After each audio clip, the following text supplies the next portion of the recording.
नमस्कार, मेरे चैनल में आपका स्वागत है। आज मैं आप लोगों को पिड़िया की बड़ी कथा सुनाने जा रही हूँ। 7 भाई थे, उनकी एक छोटी बहन थी सोन चिरैया। सब उनसे बहुत प्यार करते थे। सातों भाइयों का विवाह हो चुका था। एक दिन सातों भाई पैसा कमाने के लिए परदेश जाने लगे। तब सभी भाइयों ने अपनी अपनी पत्नी से सोन चिरैया का ख्याल रखने को कहा। पत्नियों ने कहा, आप जाइए, सोन चिरैया बहुत बढ़िया से रहेगी, सोने के झूले में झूलेगी और चांदी की कटोरी में खाना खाएगी। सातों भाई संतुष्ट होकर परदेश चले गए। उनके जाने के साथ भाभीियों ने सोन चिरैया पर अत्याचार शुरू कर दिया। छोटी भाभी स्वभाव में अच्छी थी, इसलिए उसने सोन चिरैया को नहीं सताया। एक दिन भाभीियों ने चिरैया को चलनी देकर बोली, इसमें पानी भर कर लाओ। सोन चिरैया चलनी लेकर नदी के किनारे चली गई। जब उसने चलनी में पानी भरा तब सारा पानी चलनी से बाहर निकल गया। यह देख सोन चिरैया जोर जोर से रोने लगी। तभी चींटियों की एक पंक्ति उसके पास आकर रुकी और पूछने लगी, सोन चिरैया बहन क्यों रो रही हो? तब सोन चिरैया ने अपनी व्यथा सुनाई। हमारी भाभी चलनी में पानी भर के लाने को कही है।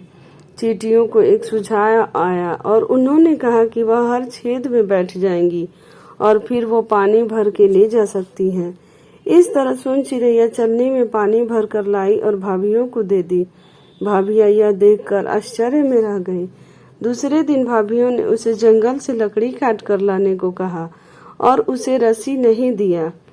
सोन चिरैया जंगल गई और लकड़ियां काटकर इकट्ठा की। तब उसके पास लकड़ियों को बांधने के लिए रस्सी नहीं था।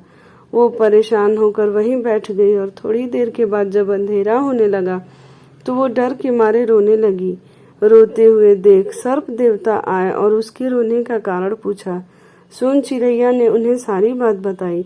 यह सुनकर सांप बोला, हम जमीन पर लेट जा रहे हैं, तुम सब लकड़ियों को हमारे ऊपर रख के बांध लो और अपने आंगन में ले जाके पटक दो, हम वहां से नाली के रास्ते निकल जाएंगे। सोन चिरैया ने वैसा ही किया। भाभियां फिर से अचंभित रह गईं। भाभियों ने गुस्से में फिर से सोन चिरैया को परेशान करने के लिए उसे धान कूटने के लिए दिया, वो भी बिना ओखल मुसर के। वह धान छत पर ले जाकर रोने लगी क्योंकि उसके पास कोई उपाय नहीं था जिससे वो धान कूट सके। तभी चिड़ियों का झुंड सोन चिरैया को अकेले छत पर बैठे देखकर उसके पास आया।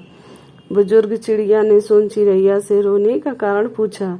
सारी बातें सुनकर बुजुर्ग चिड़िया ने सभी चिड़ियों को अपने चोंच से सारे धान में से चावल निकालने के लिए कहा।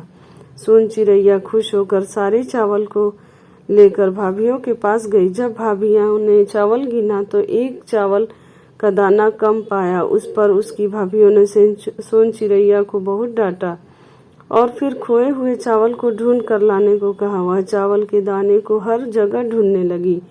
कहीं नहीं मिलने पर वह परेशान होकर छत पर फिर से जाकर रोने लगी। फिर सारी चिड़िया वहां आईं और उसको रोने का कारण पूछा।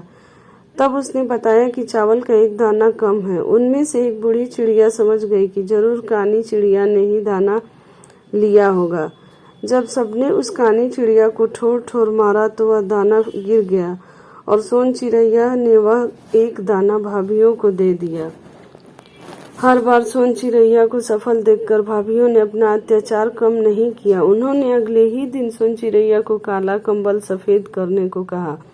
उस कंबल को लेकर सोन चिरैया नदी के किनारे चली गई। वो उस कंबल को धोते रही लेकिन उसका रंग नहीं बदला। जब उसके पास कोई चारा नहीं बचा तो वह अपने भाइयों को याद करके रोने लगी। उसी समय सोन चिरैया के सातों भाई पैसा कमाकर वापस आ रहे थे। बड़े भाई ने रोने की आवाज सुनी तो उन्हें लगा कि उनकी ही बहन रो रही है। दूसरे भाइयों को जब बताया तो किसी ने विश्वास नहीं किया। सब यही बोले कि सोन चिरैया तो सोने के पलंग पर सोती होगी और चांदी के बर्तन में खाती होगी।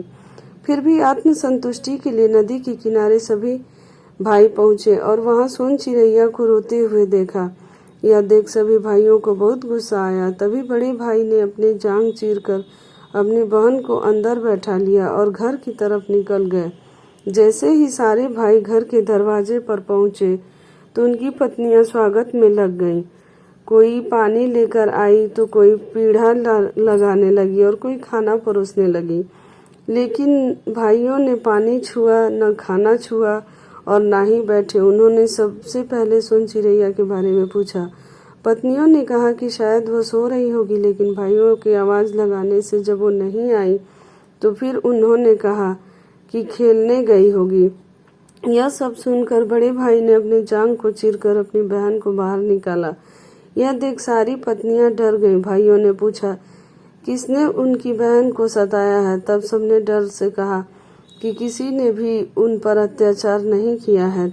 तब एक भाई ने जलते चूल्हे पर कढ़ाई में गरम तेल चढ़ा दिया और सातों पत्नियों को एक दूसरे का हाथ पकड़कर चूल्हे के चारों तरफ चक्कर काटने को कहा और बोलने को कहा कि बहन बहन, जो नंद को सताया है वह इसी आग में झुलस जाएगा।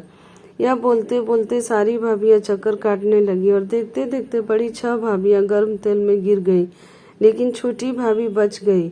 और इस तरह भाइयों ने अपनी बहन को आगे चलकर बहुत प्यार दिया। अगर आपको मेरी यह कथा अच्छी लगी हो तो मेरे चैनल को लाइक करें, सब्सक्राइब करें और शेयर करना ना भूलें।